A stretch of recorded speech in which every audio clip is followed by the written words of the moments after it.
New law on divorce comes into force this week in England and Wales, allowing couples to break up more quickly. It's called no-fault divorce, and it's the biggest shake-up of divorce laws for over half a century. It can all be done in 6 months, online, without the courts, and couples will not have to blame each other. The change is expected to take the acrimony and tension out of the divorce process, making it easier for everyone involved. But it's not without its critics too. Karen Doveston is the interim chair of the Law Society's Family Law Committee. Hello, Karen. Hello, evening. How are you? Good evening. And Simon Calvert, Deputy Director at the Christian Institute. Now, Simon, you think this is a mistake. Tell us why. Because people are going to be able to just walk away from their marriages even more easily than they can now.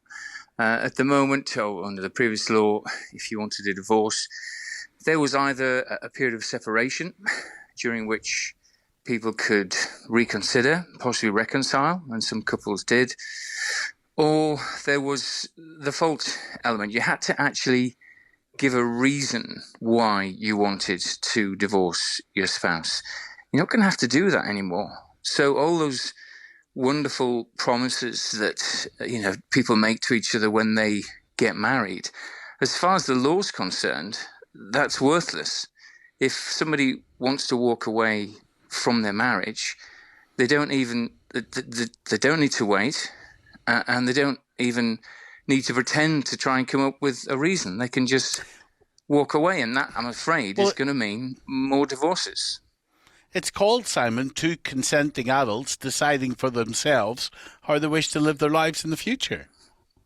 Well, I think that's not recognising the complexity of the situation at all. The thing about marriage is it's an institution in which the couple can work out their relationship and work through the challenges that life throws at them and the changes that they go through. The institution subsists kind of separate from the relationship, and it means that I know that I've made these promises to my spouse, she's made them to me, and so we have, and the law backs that up, and so we have that certainty, that security for our relationship, within which we can work out our differences and work through different times. And how many people, I know people who in their marriages go through difficult times. They think about jacking it all in, but they don't. They work through the differences, and 5 years later, 10 years later, they're really, really glad that they did, but they know they came ever so close. The simple fact is, like anything else in life, if you make it easier, more people will do it. That's why the corporations spend so long trying to make it easier and easier to access their products, so that more people will access them. This combination of changing the law so you don't need to give a reason, and the increasing ease with which you can do it online, it'll be like the 70s. In the 70s, you had the divorce reform coming into effect, plus the special procedure, and there was something like 150% increase in divorces across the decade. Karen? Well, I disagree with that. I agree with what you've said there, Stephen, that it is about allowing two consenting adults to live their life as they wish. The most important thing, I think, is to allow them to divorce without having to apportion blame. I don't think it's the role of the state to inquire as to what's gone on in a marriage and to inquire who did what to whom and why. If you've got two people in the relationship and they don't wish to remain married, then they should be allowed to divorce with dignity. If they want to split up that easily, Karen, if they want to split up that easily, maybe they shouldn't have got married in the first place. They understand what the contract of marriage is. It's not just I'm in a relationship now and next week I might end it. That's not what marriage is. That's not how it works either. You have to be married at least a year before you can get divorced in the first place. But also, I think that you're doing a disservice to people by suggesting that a new piece of law will come in and everybody will rush off and get divorced and it's extremely easy. The reason that there was the short-term increase in 1973 was because the grounds for getting divorced then were expanded. It was a permanent increase. That was my point. I don't agree with that, Simon, and I don't think that the figures from the ONS support your position either. And I think that allowing people to divorce with dignity, I think that it sets the culture, it sets the tone for then moving on to deal with the more difficult areas of finance and children. It's rarely, when I have clients come and see me, and I've been working in family law now for nearly 27 years, the majority of people don't know the divorce law as it was, and they don't know the new law coming in. What they know is that they've gone through the stress and the pain of having to make a really difficult decision, that they don't wish to be together anymore, and now they've come to see a solicitor to sort out the practicalities for the finance but and the the divorce children. isn't a panacea, is it? It doesn't solve all those problems. I mean, plenty of us have first-hand experience of that.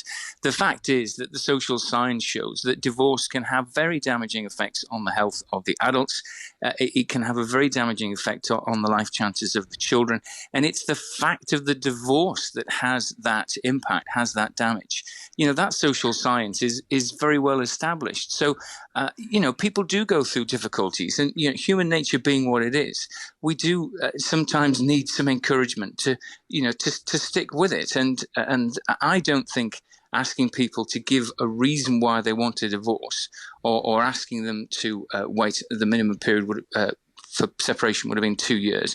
I don't think that's unreasonable. I think just creating a law where you can walk away from a marriage in 6 months for no reason, that's going to increase people's insecurity in their marriages. So essentially what you're arguing for is you and people who support you want to force people who you don't know, you've no idea about the circumstances, you've no idea whether... I don't accept this analysis at all. It's a perfectly reasonable thing. Well, you want a blanket rule. You want a blanket rule for everybody, no matter what the circumstances, no matter what is going on inside that home. I'm arguing that you want them forced. No, that's a ridiculous way of putting it. Beyond which the two people wish to go forward. Well, that's absolutely what you're arguing for. No, no exceptional circumstances. Is that right? I care about the people who are tempted to get a divorce, but who have the chance to work things through. And I'm arguing that the previous legislation, poor though it was better than the current situation. The previous legislation allowed people to separate, to divorce on basis of separation, or allowed them to divorce on the basis of fault. There were different avenues available to people. It's not like we can say that it was difficult to get a divorce under the previous system. It wasn't. But what I'm saying is that having some safeguards, I mean, in any other dispute, if you want to walk away from any other contract, you do have to go through a legal process. You may be involved in the courts. And so it's not unusual for the courts to... Well, it's more than a contract. It's not a contract with a washing machine, though, and that's the point, Karen, that he's making. This is not just some type of piece of paper. You have 24 month warranty on an inanimate machine. These are two people, Karen, human beings.